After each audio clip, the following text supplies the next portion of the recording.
दोस्तों नमस्कार। एक ताज़ा अपडेट।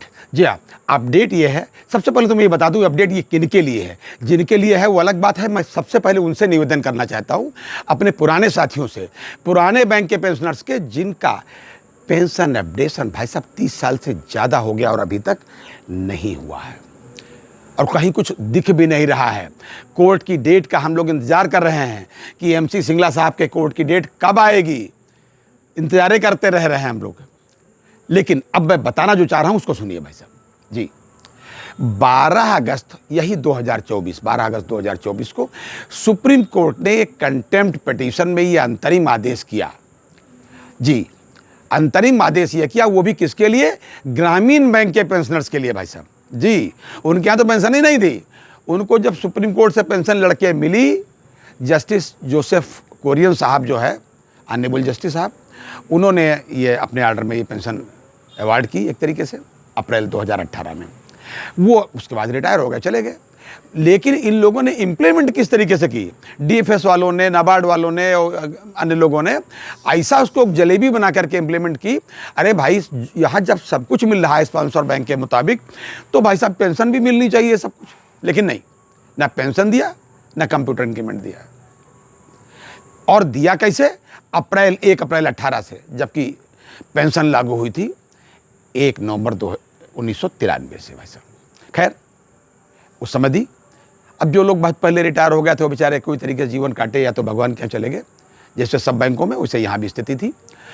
फिर यहाँ पर क्या किया गया कि अपने लिखा पढ़ी अलग करते रहे। मुकदमे में तुरंत भाई साहब कंटेम्प्ट पिटीशन फाइल की गई। तमाम लोग उसमें शामिल हुए, सब कुछ बातें हैं। कंटेम्प्ट पिटीशन जब बिल्कुल दरवाजे पर आ गई, जब सुप्रीम कोर्ट में ऐसा लगा डीएफएस को और अन्य लोगों को कि अब बिल्कुल सजा हो ही जाएगी, तब भाई साहब ये अपना एक लेकर के एफिडेविट गया कि नहीं साहब वो गलती हो गई, हम देने को तैयार हैं साहब, और बिल्कुल हम तुरंत दे करके हमें साहब मौका दे दीजिए ये मार्च 25 तक का, 2025 तक का। कोर्ट ने इनसे कहा 12 अगस्त 2024 को कि आप एक रीजनेबल एरियर्स का पेमेंट करके तब आइए, और अगली डेट आप इनको दी गई इसी महीने की, यानी कि 21 अक्टूबर को।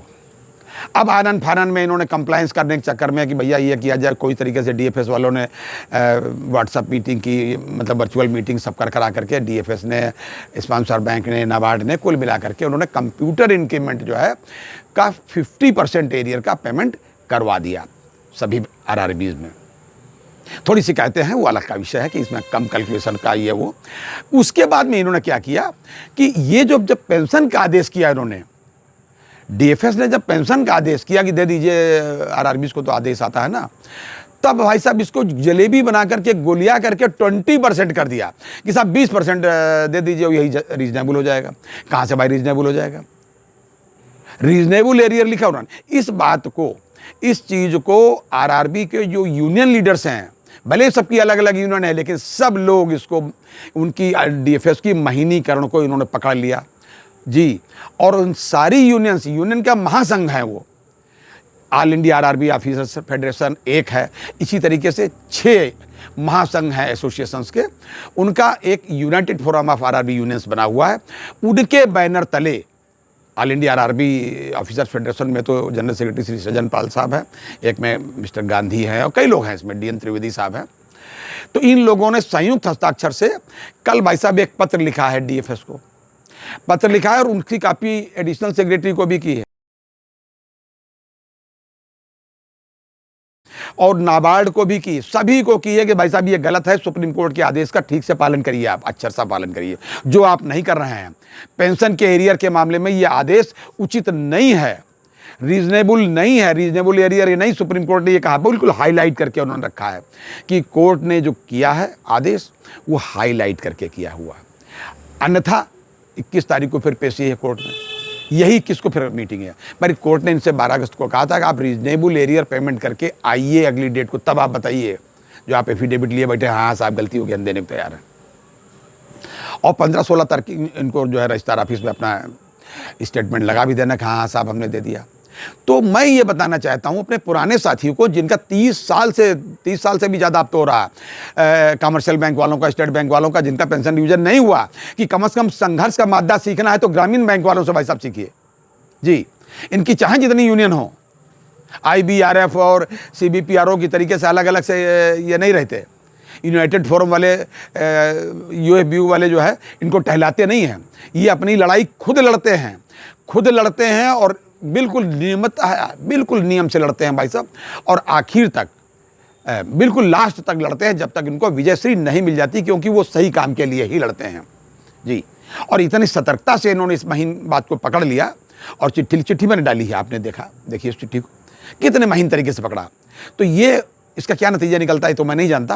ये इसका तो नेक्स्ट डेट 21 तारीख है कोर्ट में, सुप्रीम कोर्ट में, और 15-16 तारीख तक इनको लगा ही देना है कि हमने साहब इतना कर दिया, ये कर दिया, देखते कोर्ट क्या करता है।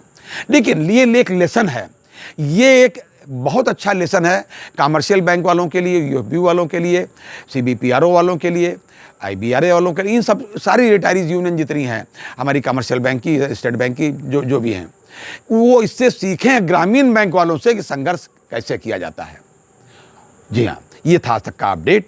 और हाँ, एक रिक्वेस्ट आपसे सभी अपने रिटायरी साथियों से कि please pension updation RBI lines पर, RBI के पैटर्न, खाली अपडेशन की बात नहीं कि ये चीज़ उसमें जोड़ दिया जाए और जो है स्पेशल अलाउंस का ये कर दिया, कुल नहीं, RBI के पैटर्न पर ही होना चाहिए।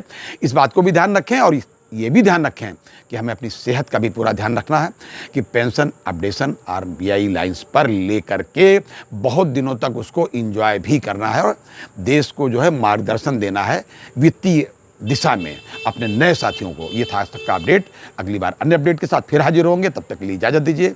जय हिंद, जय भारत, नमस्कार।